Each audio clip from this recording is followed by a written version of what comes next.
यूं तो कांग्रेस के पूर्व दिग्गज नेता, लेकिन वर्तमान में देखा जाए तो कांग्रेस की तरफ से बड़ी मजबूती से आवाज रखने वाले नेता बन गए हैं कपिल सिब्बल। राज्यसभा के सांसद हैं कपिल सिब्बल। 2024 के लोकसभा चुनाव से पहले विपक्षी दलों को बड़ी नसीहत दी है और कांग्रेस को एक तरीके से वो ताकत देते दिखाई दे रहे हैं। मैंने पहले की रिपोर्ट में भी आपको बताया है, कपिल सिब्बल कांग्रेस के लिए बड़ी ताकत 2024 में साबित हो सकते हैं। कपिल सिब्बल कांग्रेस से इतर, बेशक उनके साथ अब पूर्व नेता जुड़ा हुआ है, लेकिन इसके बावजूद जो कुछ भी कर रहे हैं वो कांग्रेस को बड़ा फायदा पहुंचाने वाला दिख रहा है। इसका एक बहुत बड़ा उदाहरण देख लीजिए। कांग्रेस का समर्थन करते हुए सिब्बल ने कहा कि 2024 में बीजेपी से मुकाबला करने वाले गठबंधन के केंद्र में कांग्रेस का होना जरूरी है। यह वो बात है जो राजनीति के तमाम चाणक्य कहते रहे, शरद पवार पहले कहते रहे, नीतीश कुमार ने यह बात कही है, कपिल सिब्बल भी ये बात कह रहे हैं, ममता बनर्जी का कहना बाकी है, अरविंद केजरीवाल का कहना बाकी है। ममता बनर्जी, अरविंद केजरीवाल की मजबूरियों को भी हमने आपको विस्तार से समझाया है।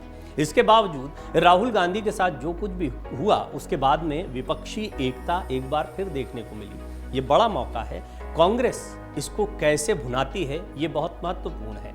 लेकिन कपिल सिब्बल एक कदम आगे हैं, वो इस बारे में लगातार कुछ ना कुछ बातें कह रहे हैं। ट्विटर के जरिए वो अपनी बात रखते हैं, बड़े सधे अंदाज में रखते हैं, काम की बात रखते हैं। इस बार कह रहे हैं 2024 में विपक्षी दलों को सोच लेना चाहिए। एक तरीके से नसीहत दे रहे हैं, अगर बीजेपी का मुकाबला करना है तो गठबंधन के केंद्र में कांग्रेस को रखना पड़ेगा। इसके साथ ही कपिल सिब्बल ने कहा कि सभी विपक्षी दलों को एक मजबूत गठबंधन बनाने के लिए संवेदनशील होने के साथ ही एक दूसरे की विचारधाराओं की आलोचना करने में सावधानी बरतनी चाहिए। आपस में लड़ते भिड़ते रहेंगे तो कभी एकता नहीं दिखा पाएंगे, 2024 में बीजेपी का मुकाबला नहीं कर पाएंगे। और ये देखने को भी मिला है। विपक्ष की सबसे बड़ी समस्या क्या है? कांग्रेस का विरोध करना विपक्ष को कभी मजबूत नहीं कर सकता है। लिहाजा कपिल सिब्बल ये कह रहे हैं, वो नसीहत दे रहे हैं कि आप आपस में लड़ने के बजाय, एक दूसरे पर टीका टिप्पणी करने के बजाय, यदि मुद्दे एक जैसे हैं, उदाहरण के लिए सरकारी एजेंसियों के कथित बेजा इस्तेमाल की बात सभी कहते हैं, भ्रष्टाचार की बात सभी कहते हैं, अदानी के मुद्दे को अब लगभग सभी उठा रहे हैं। ऐसे में जब मुद्दे एक समान हैं तो एक दूसरे के खिलाफ बोलने से बचकर आपको एकजुट होना चाहिए और केंद्र में कांग्रेस को रखना चाहिए। कपिल सिब्बल की सलाह है विपक्ष को। कपिल सिब्बल ने 2024 लोकसभा चुनाव और विपक्षी गठबंधन के अलावा अदानी, राहुल गांधी की सांसदी वाले मुद्दों पर भी खुलकर अपनी बात कही है। आइए हम आपको बताते हैं कपिल सिब्बल ने क्या कुछ कहा है, उसके मायने क्या हैं, वो कितना महत्वपूर्ण है और क्या संकेत कर रहा है। लोकसभा चुनाव को लेकर राज्यसभा सांसद कपिल सिब्बल ने बड़ा बयान दिया है। सिब्बल ने कहा कि बीजेपी के खिलाफ अगला चुनाव जीतने की कोशिश करने और जीतने के लिए कांग्रेस को अन्य राजनीतिक दलों के साथ गठबंधन का हिस्सा होना चाहिए। उन्होंने कहा कि कांग्रेस को ऐसे किसी भी गठबंधन के केंद्र में होना चाहिए जो 2024 के आम चुनाव में भारतीय जनता पार्टी का मुकाबला करेगा। उन्होंने आगे कहा कि सभी विपक्षी दलों को एक मजबूत गठबंधन बनाने के लिए संवेदनशील होने के साथ ही एक दूसरे की विचारधाराओं की आलोचना करने में सावधानी बरतनी चाहिए। विपक्ष की प्रमुख आवाज रहे कपिल सिब्बल ने भाजपा के नेतृत्व वाली केंद्र सरकार का विरोध करने वाले सभी राजनीतिक दलों से पहले एक साझा मंच तलाशने का आह्वान किया। उन्होंने कहा कि यह साझा मंच उनका नवगठित इंसाफ मंच भी हो सकता है जो अन्याय से लड़ने के लिए बनाया गया है। 2024 के लिए विपक्षी गठबंधन के नेतृत्व के सवाल का इस स्तर पर जवाब देने की आवश्यकता नहीं है। उन्होंने 2004 का उदाहरण भी दिया जब अटल बिहारी वाजपेयी के नेतृत्व वाली तत्कालीन सरकार विपक्ष का चेहरा घोषित नहीं होने के बावजूद लोकसभा चुनाव के बाद सत्ता से बाहर हो गई थी। उन्होंने कहा सभी विपक्षी दलों को संवेदनशीलता के साथ साथ एक दूसरे की विचारधाराओं की आलोचना करने में सावधान रहना चाहिए। ये बहुत महत्वपूर्ण बात है। महत्वपूर्ण इसलिए ये इसको मैंने आपके सामने 2-3 बार रखा क्योंकि अभी विपक्षी दल एक दूसरे के खिलाफ बोलते दिखाई देते हैं या कई मुद्दों पर उनमें आपसी सामंजस्य का अभाव साफ दिखाई देता है। ये बीजेपी की सबसे बड़ी ताकत है। विपक्षी एकता का अभाव बीजेपी की बड़ी ताकत गुजरात में भी देखने को मिली है। गौतम अदानी को लेकर भी एक ही मुद्दा है जिसमें सारा विपक्ष लामबंद दिखाई देता है, लेकिन इस मुद्दे पर भी विपक्ष अलग अलग बोलता दिखाई देता है। गौतम अदानी को लेकर शरद पवार के बयान पर भी कपिल सिब्बल ने अपनी बात रखी है। ये पूछे जाने पर कि क्या आरोपों का सामना कर रहे अदानी समूह का समर्थन करने वाले एनसीपी प्रमुख शरद पवार के बयान ने विपक्षी एकता को झटका दिया है, इस पर उन्होंने कहा, यदि आप मुद्दों को संकुचित दायरे में देखते हैं तो राजनीतिक दलों के बीच मतभेद होंगे। यदि आपके पास एक व्यापक सहयोगी मंच है जो मुद्दों को संकुचित दायरे में नहीं करता है तो आम सहमति की संभावना बहुत अधिक होगी। उन्होंने कहा, अगर राहुल गांधी का भारत में साठगांठ वाले पूंजीवाद के संदर्भ में कोई दृष्टिकोण है तो मुझे लगता है कि शरद पवार जी साठगांठ वाले पूंजीवाद से संबंधित एक मंच के खिलाफ नहीं होंगे जो व्यक्तियों को व्यापक परिप्रेक्ष्य में लाता है। इसलिए हमें इस व्यापक मंच की आवश्यकता है जिसके आधार पर हम ये सुनिश्चित कर सकते हैं कि विपक्ष एकजुट हो। सिब्बल ने कहा कि जैसे ही मुद्दों को संकुचित किया जाता है दिक्कतें उत्पन्न होती हैं। उन्होंने ऐसे दलों का उदाहरण दिया जिनका रुख किसी विशेष कानून पर अलग अलग होता है। उन्होंने कहा, आपको अलग अलग दलों को भिन्न भिन्न विचार रखने की अनुमति देनी चाहिए। हमें राहुल गांधी को किसी व्यक्ति पर एक विचार रखने और शरद पवार को अपना दृष्टिकोण रखने देना चाहिए। यह असहमति का उदाहरण नहीं होना चाहिए। ये बात सही भी है। शरद पवार ने जेपीसी पर जो बात कही थी उसके मायने ये निकाले गए कि क्या वो कांग्रेस से इतर अपनी राय रख रहे हैं। कांग्रेस ने भी कह दिया कि उनकी अपनी राय हो सकती है। दरअसल उन्होंने ये कहा था कि जेपीसी बनाने से कुछ नहीं होगा, सुप्रीम कोर्ट को इसमें दखल करना चाहिए। तो वो इस मुद्दे के खिलाफ नहीं दिखाई पड़ते हैं, उस प्रक्रिया के खिलाफ दिखाई पड़ते हैं जिसकी मांग कांग्रेस की तरफ से की जा रही थी। उनका यह कहना था कि जेपीसी में ज्यादातर सत्ताधारी दल के ही लोग होंगे, ऐसे में वहां से न्याय मिलेगा, ये बहुत मुश्किल लगता है।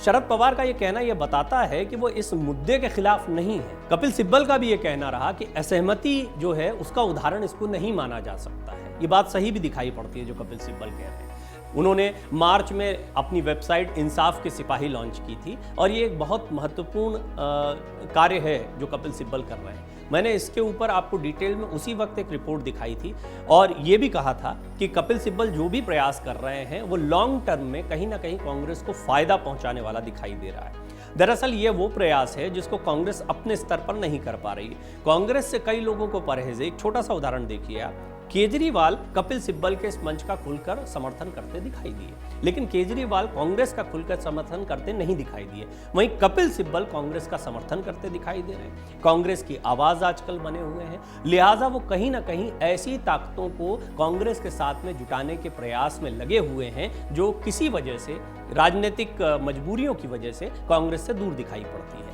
कपिल सिब्बल ने मार्च में वेबसाइट इंसाफ के सिपाही लॉन्च की थी। तब उन्होंने एक प्रेस कॉन्फ्रेंस में कहा था कि मेरे साथी वकीलों और गैर बीजेपी मुख्यमंत्रियों से अनुरोध है कि इस वेबसाइट के जरिए वो अन्याय के खिलाफ आवाज उठाएं जिससे गुलामी को खत्म किया जा सके। ये देश के लोगों के लिए है और मुझे लगता है कि मोदी जी भी इसका विरोध नहीं करेंगे। उन्होंने बीजेपी पर तंज कसते हुए कहा था कि वो पीएम मोदी का विरोध करने के लिए नहीं बैठे हैं बल्कि उन्हें सुधार देंगे। देश के दिग्गज वकीलों में शामिल हैं कपिल सिब्बल। यूपीए 1 और यूपीए 2 शासन के दौरान केंद्रीय मंत्री रहे हैं। उन्होंने पिछले साल मई में कांग्रेस छोड़ दी थी और समाजवादी पार्टी के समर्थन से निर्दलीय सदस्य के रूप में राज्यसभा भेजे गए थे, लेकिन उन्होंने कांग्रेस के खिलाफ कुछ नहीं बोला। जब विपत्ति आई कांग्रेस पर, राहुल गांधी पर, तो वो राहुल गांधी के साथ खड़े दिखाई दिए। कानूनी लड़ाई में उनके लिए रणनीति बना रहे हैं। लिहाजा माना जा रहा है कि कपिल सिब्बल एक बार फिर कांग्रेस के साथ दिखाई दे रहे हैं। 2024 के लिए रणनीति बनाने वाले मुख्य चेहरों में उनका नाम भी शुमार रहेगा। और सबसे महत्वपूर्ण बात कि अब वो नसीहत दे रहे हैं विपक्षी दलों को, यदि आप कोई बड़ा मोर्चा बनाना चाहते हैं, बीजेपी को 2024 में टक्कर देना चाहते हैं, तो आपको केंद्र में कांग्रेस को रखना होगा। सीबीआई ने आबकारी नीति घोटाला मामले में दिल्ली के मुख्यमंत्री अरविंद केजरीवाल को तलब किया। अरविंद केजरीवाल ने प्रेस कॉन्फ्रेंस कर गंभीर आरोप लगा दिए। उन्होंने ये बता दिया कि लोगों से ज़बरदस्ती बयान लिए गए हैं, धमकाया जा रहा है, टॉर्चर किया जा रहा है, बहुत सारी बातें कह दी। अरविंद केजरीवाल के समर्थन में कपिल सिब्बल भी उतर आए। इस मामले को लेकर जमकर राजनीति देखने को मिल रही है। विपक्ष इसको पूरा बड़ा मुद्दा बनाने जा रहा है। इसमें कोई दो राय नहीं है कि चुनावी साल में ये मामला बहुत गरमाया हुआ है। अरविंद केजरीवाल ने यहाँ तक कहा कि पहले नंबर 2 और 3 को अंदर किया, फिर मुझ तक पहुँचने की तैयारी चल रही थी। यानी अरविंद केजरीवाल जानते थे। लेकिन क्या आप जानते हैं कि इस पर बाकायदा एक भविष्यवाणी भी की गई है? दरअसल इसे लेकर राज्यसभा सांसद कपिल सिब्बल ने बीजेपी सरकार पर निशाना साधा। कांग्रेस के पूर्व नेता कपिल सिब्बल ने दावा करते हुए कहा कि बीजेपी की सरकार सीएम केजरीवाल को परेशान कर रही है। राज्यसभा सांसद ने कहा कि सभी राजनीतिक दलों को इसके खिलाफ बोलना चाहिए। इसके साथ ही सिब्बल ने दावा करते हुए कहा कि सत्तारूढ़ दल विपक्ष मुक्त भारत चाहता है और वो उसके खिलाफ खड़े होने वाले नेताओं की छवि खराब करने की कोशिश कर रहा है। उन्होंने जोर देकर कहा कि जब तक ऐसे सभी दल एक साथ खड़े नहीं होंगे तब तक भाजपा से मुकाबला करना मुश्किल होगा। राज्यसभा सांसद कपिल सिब्बल ने दावा करते हुए कहा कि मैंने लिखा था कि जैसे अरविंद केजरीवाल का राजनीतिक उदय होगा उन्हें सीबीआई बुलाएगी। पिछले एक साल में संस्था का किस तरह से दुरुपयोग हुआ है, इस अवसर पर सभी राजनीतिक दलों को अपना मतभेद बुलाकर एक स्वर में बोलना चाहिए। ये लोकतंत्र की हत्या है। हमने देखा है कि कैसे उन्होंने झारखंड, छत्तीसगढ़ और केरल के मुख्यमंत्रियों तथा अन्य विपक्षी नेताओं को निशाना बनाया है। सिब्बल ने यह भी आरोप लगाया कि भाजपा ने चुनी हुई सरकारों को गिराने के लिए संविधान की 10वीं अनुसूची के प्रावधानों का दुरुपयोग किया है। पूर्व केंद्रीय मंत्री ने आरोप लगाया कि भाजपा विपक्षी नेताओं की छवि खराब करना चाहती है और इसके लिए सीबीआई और ईडी का दुरुपयोग कर रही है। ये विपक्ष का एक बहुत बड़ा मुद्दा है। सिर्फ बात केजरीवाल की नहीं है, देश के अन्य राज्यों में, चाहे वो महाराष्ट्र हो, पश्चिम बंगाल हो, उत्तर प्रदेश हो, बिहार हो, हर जगह पर यह देखने को मिल रहा है कि किस तरीके से सरकारी एजेंसियों के कथित दुरुपयोग का मुद्दा विपक्ष की तरफ से एक बड़ा मुद्दा बनाया जा रहा है और कपिल सिब्बल ने भी पुरजोर तरीके से इस बात को रखा है। कपिल सिब्बल का ये कहना क्यों महत्वपूर्ण है? क्योंकि बहुत सारे मामलों को वो कोर्ट में पेश कर रहे हैं। बहुत सारे मामलों में वो विपक्ष के कई दलों के, गैर बीजेपी शासित राज्यों के मुख्यमंत्रियों या अन्य नेताओं के वकील के तौर पर भी कोर्ट में इस मामले को रखते हैं और एक राजनेता के तौर पर राजनीतिक ज़मीन पर भी वो अपने बयान देते रहते हैं। कपिल सिब्बल ने पहले ही ये कह दिया था कि जैसे अरविंद केजरीवाल का उदय होगा वैसे ही सीबीआई उनके पीछे पड़ जाएगी। तो एक तरीके से कपिल सिब्बल ने अरविंद केजरीवाल को लेकर ये भविष्यवाणी पहले ही कर दी थी। कपिल सिब्बल ने आगे कहा, मैंने हमेशा से कहा है कि भाजपा विपक्ष मुक्त भारत चाहती है, इसीलिए अमित शाह जी कहते रहते हैं कि 300 से अधिक सीटें आएंगी। भाजपा के एक मंत्री ने ये पहले ही बता दिया था कि इनकी कितनी सीटें आने वाली हैं। इनको पहले ही पता होता है कि इनकी कितनी सीटें आएंगी। इस पर चुनाव आयोग और न्यायालय को सोचना चाहिए। आपको बता दें, सिब्बल ने अरविंद केजरीवाल को नोटिस मिलने पर ट्वीट भी किया था। उन्होंने अपने ट्वीट में लिखा था, सीबीआई ने केजरीवाल को समन भेजा है और बीजेपी कहती है ये कानून है, मैं कहता हूँ ये उत्पीड़न है। अरविंद केजरीवाल खुद भी कह रहे हैं कि मुझे टॉर्चर किया जा रहा है। कपिल सिब्बल ने कांग्रेस छोड़ दी थी और समाजवादी पार्टी के समर्थन से वो राज्यसभा के लिए निर्दलीय के तौर पर चुने गए। उन्होंने हाल में गैर चुनावी मंच इंसाफ का गठन किया था, जिसका मकसद उन्होंने बताया अन्याय के खिलाफ लड़ना। केजरीवाल पहले ही कपिल सिब्बल के इस मंच का समर्थन कर चुके हैं। दिल्ली शराब घोटाला मामले में सीबीआई ने दिल्ली के मुख्यमंत्री अरविंद केजरीवाल को समन भेजा। आप संयोजक को सीबीआई ने पूछताछ के लिए बुलाया है। पूछताछ से पहले ही अरविंद केजरीवाल ने एक प्रेस कॉन्फ्रेंस कर बहुत सारी बातें कह दी। उन्होंने ये कहा कि उनको फंसाया जा रहा है और झूठे सबूत इकट्ठा किए जा रहे हैं। और अरविंद केजरीवाल पर अगर हम देखें कपिल सिब्बल की टिप्पणी को, तो एक तरह से वो भविष्यवाणी जैसी दिखाई पड़ती है। उनका कहना था जैसे जैसे अरविंद केजरीवाल का उदय होगा सीबीआई उनके पीछे पड़ जाएगी। ये इसलिए समझना महत्वपूर्ण है क्योंकि अभी हाल ही में अरविंद केजरीवाल को राष्ट्रीय या उनकी आम आदमी पार्टी को राष्ट्रीय पार्टी का दर्जा मिला है। एक ऐसे समय पर जब विपक्ष के अन्य दल जैसे तृणमूल कांग्रेस, एनसीपी या सीपीआई, इतनी बड़ी पार्टी, इनका राष्ट्रीय दल का दर्जा छिन गया। लेकिन अरविंद केजरीवाल ने सिर्फ दिल्ली तक सीमित न रहते हुए पंजाब, गुजरात और देश के कई अन्य राज्यों में अपनी पार्टी के विस्तार के लिए कार्य किया है। वो आगामी मध्य प्रदेश के चुनाव या अन्य चुनाव हों, इनमें भी जमकर जुटे हुए थे। लेकिन अब मामला कुछ और हो गया। पहले मनीष सिसोदिया जेल में गए और अब अरविंद केजरीवाल जो हैं उन पर एक तलवार लटकी हुई है पूछताछ की। इससे पहले सत्येंद्र जैन जो है वो घिरे रहे। भ्रष्टाचार एक बड़ा मुद्दा रहा जिसको अरविंद केजरीवाल कई मोर्चों पर उठाते रहे। अरविंद केजरीवाल का भ्रष्टाचार के खिलाफ अन्ना वाला आंदोलन भी नहीं भूलना चाहिए।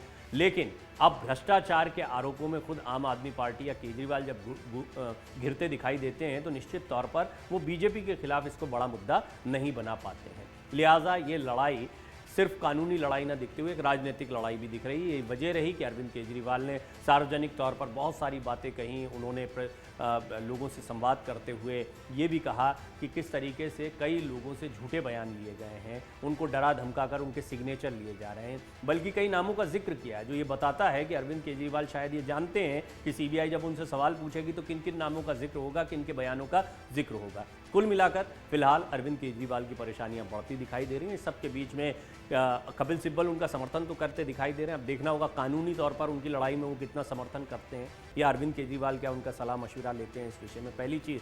दूसरी महत्वपूर्ण बात ये, कपिल सिब्बल का दावा है कि उन्होंने पहले ही कह दिया था कि जैसे ही अरविंद केजरीवाल का उदय होगा, राजनीतिक कद बढ़ेगा, सीबीआई उनके पीछे लग जाएगी।